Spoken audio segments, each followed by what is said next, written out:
Hi viewers, welcome to நமது இல்லம். இன்னைக்கு நம்ம சனிக்கிழமை தேய்பிறை அஷ்டமி பைரவருக்கு வீட்டிலோ கோவிலிலோ 9 தீபம் ஏற்றி இந்த மந்திரத்தை சொல்லி வழிபட்டால் கடன், சனி தோஷம், நவக்கிரக தோஷம் நீங்கும் அப்படின்னு சொல்லியிருக்கோம். காலச்சக்கரத்தின் கடவுள் காலபைரவர் அப்படின்றது நம்ம எல்லாருக்குமே தெரியும். நம்ம வாழ்க்கையில எந்த மாதிரியான பிரச்சனைகள், கஷ்டங்கள் இருந்தாலும், நீங்க ஒவ்வொரு அஷ்டமிக்கும் காலபைரவரை தொடர்ந்து வணங்கும் பொழுது, உங்க வாழ்க்கையில வரக்கூடிய பிரச்சனைகள் அனைத்தும் காணாமல் போவதை நீங்களே உணர முடியும்.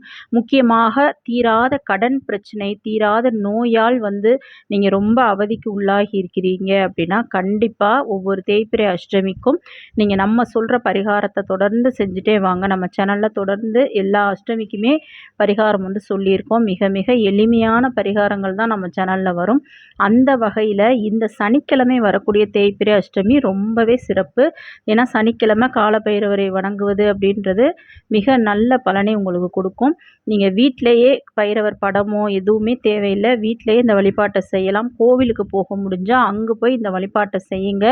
அந்த சனி பகவானால் ஏற்படக்கூடிய தொந்தரவுகள், நவ கிரகத்தால் இருக்கக்கூடிய தோஷங்கள், கடன் பிரச்சனைகள், இந்த மாதிரி உங்கள் வாழ்க்கையில் இருக்கக்கூடிய அனைத்து கஷ்டங்களுக்கும் விடிவு காலத்தை தருவார் காலபைரவர். அது என்ன வழிபாடு அப்படின்றத வாங்க பார்க்கலாம். அதுக்கு முன்னாடி மறக்காமல் நம்ம சேனலை சப்ஸ்கிரைப் பண்ணிக்கிறங்க வீவர்ஸ். வாங்க வீடியோக்குள்ளே போகலாம். வருகின்ற மே 9ஆம் தேதி சனிக்கிழமை தேய்பிறை அஷ்டமி வருது. அன்றைய தினம் இந்த பரிகாரத்தை நீங்கள் வீட்டில் செய்ய முடிஞ்சவங்க செய்யுங்க. இல்லை, நான் எப்பொழுதுமே அஷ்டமிக்கு கோவிலுக்கு போய் காலபைரவரை தீபம் ஏற்றி வழிபடுவேன் அப்படின்னா, நீங்கள் கோவிலில் போய் இதை செய்யும் பொழுது இன்னுமே சிறப்பான விரைவான பலன் உங்களுக்கு கிடைக்கும். உங்கள் வீட்டில் எந்த ஒரு பிரச்சனையாக இருந்தாலும் சரி, குறிப்பாக நம்ம வாழ்க்கையில் வர பிரச்சனைக்கெலாம் காரணம் நவக்கிரகத்தால் ஏற்படக்கூடிய தோஷங்கள் தான். அந்த ஜாதக கட்டத்தில் நவக்கிரகங்கள் சரியான ஒரு நிலையில் இல்லை அப்படின்னா கண்டிப்பாக நம்ம வாழ்க்கையில் ரொம்பவே கஷ்டப்படுவோம்.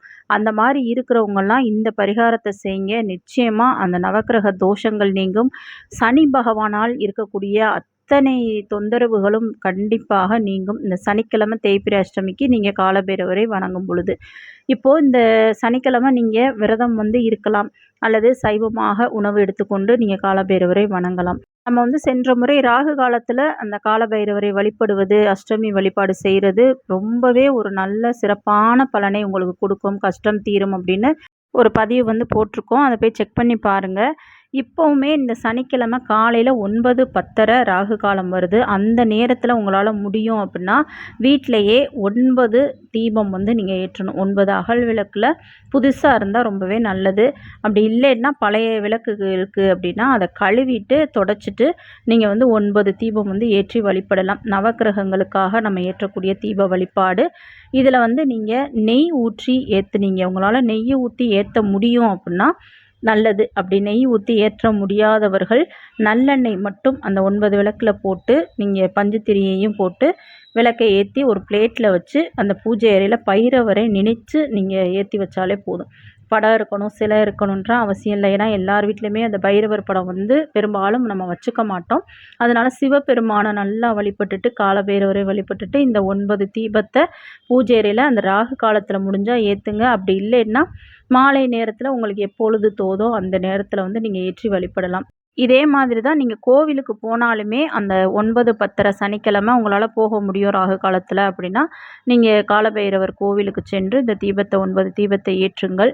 அப்படி போக முடியலன்னா அங்கே உச்சிக்கால பூஜை பெரும்பாலும் நடைபெறும் அஷ்டமிக்கு. அந்த நேரத்தில் நீங்கள் ஏற்றலாம். உங்களுக்கு எப்பொழுது கோவிலுக்கு போகணுமோ அந்த நேரத்தில் போய் காலபைரவர் கண்டிப்பாக இந்த 9 தீபத்தை ஏற்றி வச்சுட்டு வாங்க. உங்கள் வாழ்க்கையில் மிகப்பெரிய மாற்றம், நன்மை ஏற்படும். இப்போது இந்த 9 தீபத்தை ஏற்றிட்டு வீட்டில் இருந்தாலும் சரி, கோவிலில் இருந்தாலும் சரி, நல்ல பைரவரை மனமார பிரார்த்தனை செஞ்சுட்டு ஓம் கால பைரவாய நமோ நம, ஓம் கால பைரவாய நமோ நம அப்படின்ற இந்த ஒரு வரி மந்திரத்தை ஒரு 5 நிமிஷம் நீங்கள் சொல்லுங்கள். அது எத்தனை முறை அப்படின்றதெல்லாம் தேவையில்லை. ஒரு 5 நிமிஷம் நீங்கள் சொன்னாலே போதும். நிச்சயமாக எப்பேற்பட்ட கடன் பிரச்சனையும் தீரும். எப்பேற்பட்ட நவக்கிரக தோஷங்களும் சனி தோஷங்களும் நீங்கும். உங்கள் வாழ்க்கையில் அதனால் ஏற்பட்டிருக்கிற தடைகள், சுபகாரிய தடைகள் அனைத்தும் நீங்கும். ஏவல் பில்லி சூனியம், செய்வினை கோளாறுகள், எதிரி தொல்லைகள், வழக்குகள் எல்லாமே உங்களுக்கு அந்த பிரச்சனைகளுக்கெல்லாம் தீர்வை கொடுப்பார் காலபைரவர். அதனால் இந்த அற்புதமான எளிமையான ஒரு சனிக்கிழமை வரக்கூடிய தேய்பிறை அஷ்டமி அன்னைக்கு இந்த வழிபாட்டை செஞ்சு பாருங்கள். கண்டிப்பாக நீங்கள் எதிர்பாராத நல்ல ஒரு பலன்கள் உங்களுக்கு காலபைரவரால் கிடைக்கும். காலபைரவரின் அருள் உங்களுக்கு முழுவதுமாக கண்டிப்பாக கிடைக்கும். சிலர் நினைப்பீங்க, காலபைரவரை நம்ம அஷ்டமிக்கு கோவிலுக்கு போய் வழிபட முடியாது அப்படின்னு கவலைப்பட்டிருப்பீங்க. நீங்களாம் கண்டிப்பாக இந்த வழிபாட்டை நீங்கள் செஞ்சு பாருங்கள். இந்த அற்புதமான சனிக்கிழமை தேய்பிறை அஷ்டமி வழிபாட்டை நிச்சயமாக உங்கள் கவலைகளுக்கெல்லாம், பிரச்சனைகளுக்கெல்லாம், கடன்களுக்கெல்லாம் ஒரு விடிவு காலத்தை காலபைரவர் கண்டிப்பாக கொடுப்பார். நம்பிக்கையோடு செஞ்சு பாருங்க. ஓம் காலபைரவாய நமோ நம அப்படின்றது ஒரு அற்புத சக்தி வாய்ந்த ஒரு மந்திரம். எளிமையாக இருக்கும், ஆனால் கண்டிப்பாக இதனுடைய சக்தி, இதனுடைய பலன் மிக மிக அதிகம். அதனால் இதை மறக்காமல் இந்த மந்திரத்தை சொல்லி 9 இந்த விளக்கை ஏற்றி பாருங்க. இதையும் நீங்கள் அஷ்டமிக்கு செஞ்சு பாருங்கள். நல்ல பலன் உங்களுக்கு கிடைக்கும். ஒவ்வொரு அஷ்டமிக்குமே நீங்கள் யாருக்காவது உணவு வாங்கி கொடுங்க. அது தயிர் சாதமோ, பொங்கலோ, மிளகு சாதமோ, அந்த மாதிரி எதாக இருந்தாலும் சரி, அதை வாங்கி கொடுங்க. ஒருத்தலுக்கு பசியாத்தினாலே போதும். அதே போல் நாய்களுக்கு உங்களால் முடிஞ்ச உணவை அன்னைக்கு கொடுங்க. கண்டிப்பாக காலபைரவரின் அருள் உங்களுக்கு கிடைக்கும். உங்களுக்கு இருக்கக்கூடிய பிரச்சனைகள் எல்லாம் நீங்குவதை நீங்களே கண்கூட காண முடியும். இதையும் ட்ரை பண்ணி பாருங்கள். இது மாதிரி பல எளிமையான பரிகாரங்கள் தெரிந்து கொள்ள மறக்காமல் நம்ம சேனலை சப்ஸ்கிரைப் பண்ணி பாருங்கள் வீவர்ஸ். நெக்ஸ்ட் வீடியோவில் பார்க்கலாம். தேங்க்யூ.